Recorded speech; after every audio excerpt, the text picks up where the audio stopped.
ഇപ്പൊ വിൻ ചെയ്താലും കുറെ പേര് പറഞ്ഞിട്ടുണ്ടായിരുന്നു ഡിസേർവിംഗ് അല്ലാത്ത വിന്നിങ് ആണെന്ന് പറഞ്ഞിട്ട് കുറെ പേര് പറഞ്ഞു. പിന്നെ 50 ലക്ഷത്തിന് കിട്ടിയതിനെ പറ്റിയിട്ട് അങ്ങനെയൊക്കെ കുറെ പേര് പറഞ്ഞു.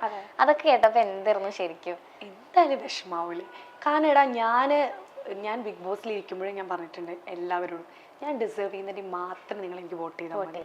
അല്ലാതെ എനിക്ക് കാരണം അവർക്ക് ഞാൻ ഡിസേർവ് ചെയ്യുന്നില്ല എന്ന് തോന്നിയിട്ട് ഞാൻ വിൻ ചെയ്തിട്ട് എനിക്ക് എന്ത് കിട്ടാൻ? അവിടെ എനിക്കൊന്നും കിട്ടാനില്ല. ഞാൻ അവിടെ 100 days നിൽക്കുക എന്ന് പറയുന്നത് അതൊരു സിമ്പിളായിട്ടുള്ള കാര്യമല്ല. അവിടെ നമ്മൾ ആര് സപ്പോർട്ട് ചെയ്യുന്നുണ്ടായാലും എങ്ങനെ നിന്നാലും നമ്മളാണ് അവിടെ നിൽക്കേണ്ടത്. നമ്മൾ മെൻ്റലിയും ഫിസിക്കലിയും നമ്മൾ സ്ട്രോങ് ആയിരിക്കണം. കാരണം ഞാൻ ഒരുപാട് പേര് അവിടെ വീക്കായിട്ട് ഞാൻ കണ്ടിട്ടുണ്ട്. എന്നെക്കാളും ഏജ് ആയിട്ടുള്ള ആളുകൾ പോലും ഒരുപാട് വീക്കായിട്ട് ഇരിക്കുന്നത് ഞാൻ കണ്ടിട്ടുണ്ട്.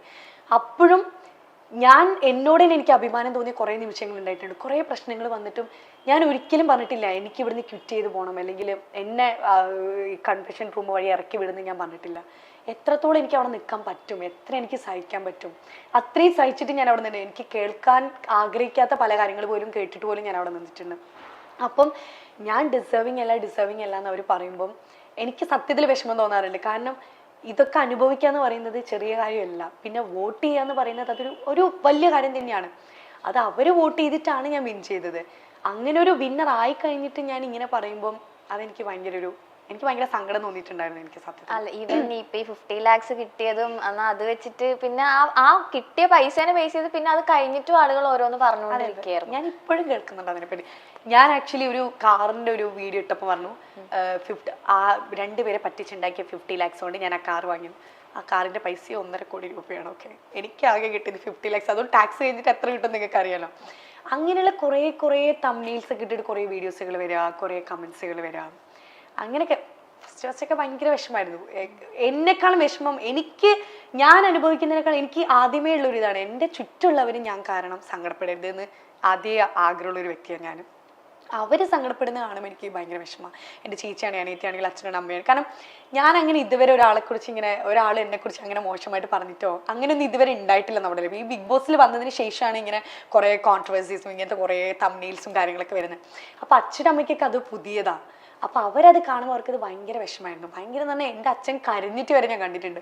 അപ്പോഴൊക്കെ ഞാൻ ചിന്തിച്ചിട്ടുണ്ട് ബിഗ് ബോസിൽ വേണ്ടായിരുന്നു, ഞാൻ എടുത്ത ഡിസിഷൻ റോങ് ആയിരുന്നു എന്നൊക്കെ അപ്പം എനിക്ക് തോന്നിയിട്ടുണ്ട്. കാരണം ഞാൻ കാരണം അവർ വിഷമിക്കുന്നു, എൻ്റെ ചേച്ചി അനിയത്തി വിഷമിക്കുന്നു, അവർ കുറേ തെറി കേൾക്കുന്നു. എന്താവശ്യത്തിന് അവർക്ക് എന്നോട് ദേഷ്യം, അവർക്ക് എന്നോട് പറഞ്ഞതിൽ എനിക്ക് വിഷയമില്ല.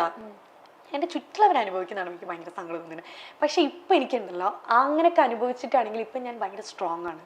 അത്രയും ഞാൻ കേട്ടു. ഇനി അതിലും വലുതായിട്ട് എന്തെങ്കിലും കേൾക്കാനുണ്ടോ എന്ന് വെച്ചാൽ എനിക്ക് അറിഞ്ഞൂടാ.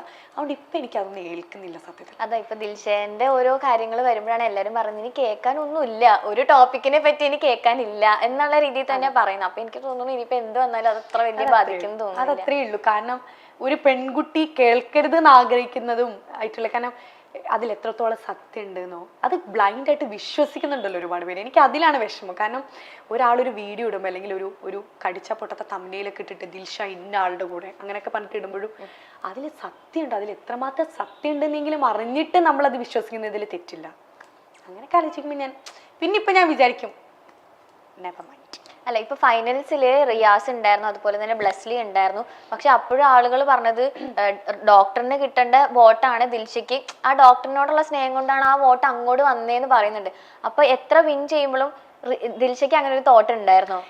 സത്യത്തില് ഇപ്പൊ അവര് പറയുന്നതിൽ ഞാൻ തെറ്റ് പറയില്ല. കാരണം അവിടെ ഡോക്ടർ ഔട്ടായില്ലായിരുന്നെങ്കിൽ ഉറപ്പായിട്ടും ഡോക്ടറെ ജയിക്കാം, ഒരു സംശയമില്ല.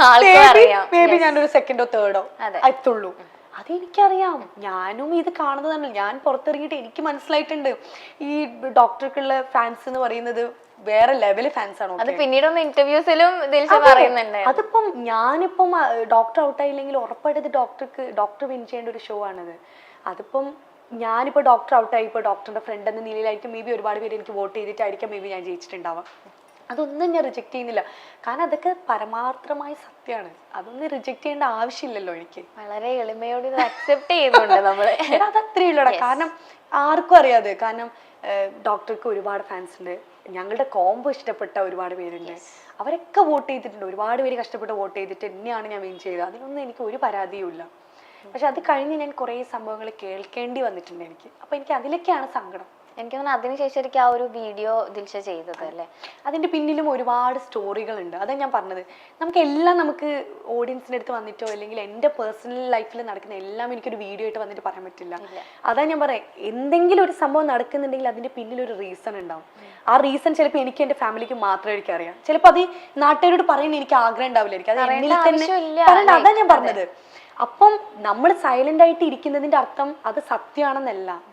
അത്രേ എനിക്ക് പറയാനുള്ളൂ. കാരണം ഞാൻ അതിനിപ്പോ തെളിയിക്കാനും പോകുന്നില്ല. എനിക്ക് തെളിയിക്കാനാണെങ്കിലും ഞാൻ അത് വിട്ടു. ബിഗ് ബോസ് എന്ന് പറഞ്ഞ ചാപ്റ്റർ അത് അവിടെ കഴിഞ്ഞു. എത്രയൊക്കെ വന്നാലും ഭയങ്കര ബെസ്റ്റ് ഫ്രണ്ട് ആയിട്ട് കണ്ട ഒരാളായിരുന്നു ഡോക്ടർ. ഇനി ആ ഒരു ഫ്രണ്ട്ഷിപ്പ് വേണം എന്ന് എപ്പോഴെങ്കിലും ആഗ്രഹിക്കുന്നുണ്ടോ? അത് കഴിഞ്ഞില്ലേ, നമ്മളിനിപ്പം അതിനെ കുറിച്ച് ഇനിയിപ്പോ സംസാരിച്ചിട്ടില്ല. അത് പോട്ടെ. ഡോക്ടറിന്റെ എൻഗേജ്മെന്റ് വീഡിയോസ് ഒക്കെ കണ്ടായിരുന്നോ ദിൽഷ? എൻഗേജ്മെന്റ് വീഡിയോ ഞാൻ യൂട്യൂബിൽ കണ്ടിട്ടുണ്ടായിരുന്നു. 2-3 വീഡിയോസ് കണ്ടിട്ടുണ്ടായിരുന്നു. ഇപ്പൊ ആരൊക്കെ ആയിട്ടുണ്ട് കണക്ഷൻ ഒക്കെ ഉണ്ട് ഇപ്പൊ ബിഗ് ബോസില്? സൂരജുണ്ട് ഹൗസ് വാമിങ്ങിനൊക്കെ വന്നിട്ടുണ്ടായിരുന്നു. പിന്നെ അഖിലേട്ടൻ, പിന്നെ സുചിത്ര ചേച്ചി ഇടയ്ക്ക് വിളിക്കാറുണ്ട്, ശാലിനി, പിന്നെ ജാസ്മിൻ, റിയാസ്, ഡേസി, അപർണ, അവരൊക്കെ എല്ലാവരും നമ്മൾ ഹായ് ബൈ അങ്ങനെ നോർമലായിട്ട്. ഓക്കെ. ഇപ്പൊ ഈ സൈബർ അറ്റാക്ക് അല്ലെങ്കിൽ കോൺട്രവേഴ്സീസ് ഒക്കെ വരുമ്പോ ആ ഉണ്ടായിരുന്ന മെന്റൽ പ്രഷർ, ഭയങ്കര മെന്റൽ പ്രഷർ, എനിക്ക് പറയേണ്ട ആവശ്യമില്ല, അത് അനുഭവിച്ച ദിൽഷയ്ക്ക് അത് നന്നായിട്ട് അറിയാം. എങ്ങനെ ശരിക്കും അത് ഓവർകം ചെയ്തത്? ബിക്കോസ് നാളെ ഇനിയിപ്പോ ഇങ്ങനെ ഒരാൾക്ക് ഉണ്ടായാ മേ ബി ഇതൊരു എക്സ്പീരിയൻസ് ആണ്. ഈ എക്സ്പീരിയൻസ് നമ്മൾ ഷെയർ ചെയ്യാന്ന് പറയുന്ന ചെറിയ കാര്യമല്ല. കാരണം അത്രത്തോളം മെന്റൽ പ്രഷർ അനുഭവിച്ച ഒരാളാണ് ദിൽഷ. അത്രയും കോൺട്രവേഴ്സീസിൽ നിന്നൊക്കെ എങ്ങനെ ശരിക്കും ഓവർകം ആയേ? ഞാൻ പലപ്പോഴും വിചാരിച്ചിട്ടുണ്ടായിരുന്നു, ഓക്കെ, ഈ 100 ദിവസം അവിടെ നിന്നതിനേക്കാളും കൂടുതൽ ഞാൻ അനുഭവിച്ചിട്ടുണ്ട് ഞാൻ അവിടെ പുറത്തിറങ്ങിയിട്ട്. ഞാൻ ഒരിക്കലും വിചാരിച്ചില്ല ഞാൻ ഇങ്ങനെയൊക്കെ അനുഭവിക്കേണ്ടി വരും, അല്ലെങ്കിൽ ഇങ്ങനെ ഒരുപാട് കാര്യങ്ങൾ കേൾക്കേണ്ടി വരും എന്നൊന്നും ഞാൻ സ്വപ്നത്തിൽ പോലും വിചാരിച്ചില്ല. കാരണം അതിന് മാത്രമൊക്കെ എന്തെങ്കിലും ഞാൻ തെറ്റ് ചെയ്തിട്ടുണ്ടെന്ന് ഞാൻ ഇപ്പോഴും വിശ്വസിക്കുന്നില്ലടാ. ഞാൻ പറഞ്ഞ പോലെ ഞാൻ എന്തെങ്കിലും ചെയ്തിട്ടുണ്ടെങ്കിൽ അതിന് എനിക്കൊരു റീസൺ ഉണ്ട്. പിന്നെ ഞാൻ കർമ്മ എന്ന് പറയുന്ന ഒരു സംഭവത്തിൽ ഒരുപാട് വിശ്വസിക്കുന്ന ഒരു വ്യക്തിയാണ്. ഞാൻ തെറ്റായിട്ട് എന്തെങ്കിലും ചെയ്തിട്ടുണ്ട്, അത് അനുഭവിക്കാൻ ഞാൻ ബാധ്യസ്ഥയാണ്. അത് ഇന്നല്ലെങ്കിൽ നാളെ അത് എന്തായിരുന്നു എന്ന് എക്സ്പീരിയൻസ് ചെയ്തിട്ടേ ഞാൻ ഇവിടുന്ന് പോവുള്ളൂ എന്ന് വിശ്വസിക്കുന്ന ഒരാളാണ് ഞാൻ. അപ്പം ഞാൻ ഈ ബിഗ് ബോസ് ഇറങ്ങി കഴിഞ്ഞതിന് ശേഷം ഞാൻ മാത്രമല്ല, എൻ്റെ ഫാമിലി ഒക്കെ, ഞാനെന്ന് പറഞ്ഞൊരു എൻ്റെ ക്യാരക്ടർ നോക്കുകയാണെങ്കിൽ ഞാൻ ഇങ്ങനെ വിഷമിച്ചിരിക്കുന്ന ഒരാളല്ല, ഒരു ഭാഗത്ത് ഇങ്ങനെ അടങ്ങിയിരിക്കുന്ന ഒരാളല്ല. എപ്പോഴും ഇങ്ങനെ കളിച്ച് ചിരിച്ച് അടിച്ചു പൊളിച്ച് ഇങ്ങനെ നടക്കുന്നത്. കാരണം ഒരുപാട് പ്രഷർ എനിക്ക് താങ്ങാൻ പറ്റില്ല സത്യത്തിൽ. കാരണം എനിക്ക് ഇതുവരെ കിട്ടിയിട്ടില്ല അങ്ങനെ ഒരു പ്രഷർ. അതുകൊണ്ട് എനിക്ക് അങ്ങനെ ഒരു ഇതുള്ള ഒരാളാണ് ഞാൻ. അങ്ങനത്തെ ഞാൻ പുറത്തിറങ്ങി കഴിഞ്ഞപ്പം കേൾക്കുന്നതും കാണുന്നതൊക്കെ ഞാൻ ഒരിക്കലും വിചാരിക്കാത്ത കുറേ സംഭവങ്ങളായിരുന്നു. കുറേ ദിവസം ഞാൻ എൻ്റെ മൊബൈലൊന്നും കൈകൊണ്ടേ തൊട്ടിട്ടില്ല, ഞാൻ എടുത്തിട്ടേ ഇല്ല. എനിക്ക് കുറേ കോൾസ് വരുന്നുണ്ട്, എനിക്ക് എത്ര ഓഫേഴ്സ് വന്നിട്ടുണ്ടെന്ന് പോലും എനിക്ക് അറിഞ്ഞുകൂടാ. കുറേ പേരൊക്കെ എന്നെ ഇപ്പോഴും വിളിച്ചിട്ടുണ്ട്, ബിഗ് ബോസ് ഇറങ്ങിയതിന് ശേഷം ദിൽഷനെ ഞങ്ങൾ ഇങ്ങനൊരു മൂവിക്ക് വിളിച്ചിട്ടുണ്ടായിരുന്നു, ഇങ്ങനൊരു സംഭവത്തിന് വിളിച്ചിട്ടുണ്ടായിരുന്നു എന്നൊക്കെ എൻ്റെ അടുത്ത് എത്ര മെസ്സേജ് അയച്ചു. ഒരു തമിഴിലൊരു വലിയൊരു പ്രൊജക്റ്റിൽ വരെ അവരെന്നെ കോൺടാക്ട് ചെയ്യുമ്പോൾ എന്നെ കോൺടാക്ട് ചെയ്യാൻ കിട്ടിയിട്ടില്ല അവർക്ക്. കാരണം ഞാനൊരു കോൾ എടുക്കുന്നില്ല, മെസ്സേജിന് റിപ്ലൈ കൊടുക്കുന്നില്ല. ഞാനൊരു ഭാഗത്ത് ഇങ്ങനെ സൈലൻ്റായിട്ട് ഇങ്ങനെ ഇരിക്കുക. അങ്ങനെ എത്ര നാളായിരുന്നു?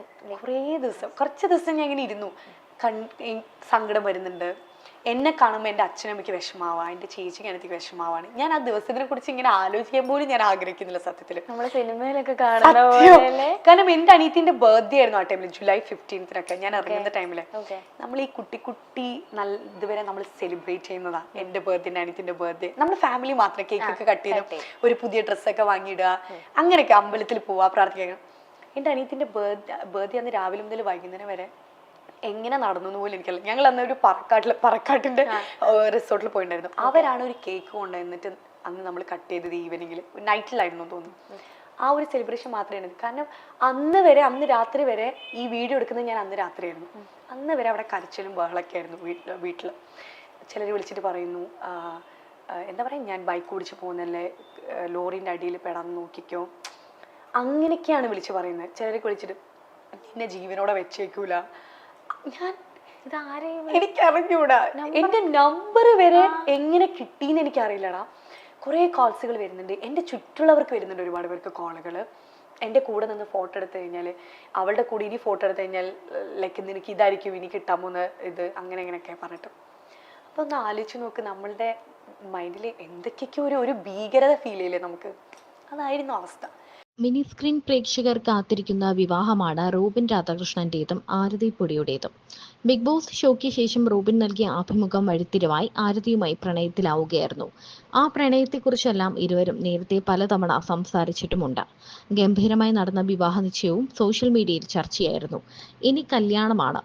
വരുന്ന ഫെബ്രുവരി 16-നാണ് റോബിൻ രാധാകൃഷ്ണൻ ആരതി പൊടി വിവാഹം. അടുത്തിടെ മാധ്യമങ്ങളോട് പ്രതികരിക്കവേ റോബിൻ വിവാഹ വിശേഷങ്ങൾ പങ്കുവച്ചു.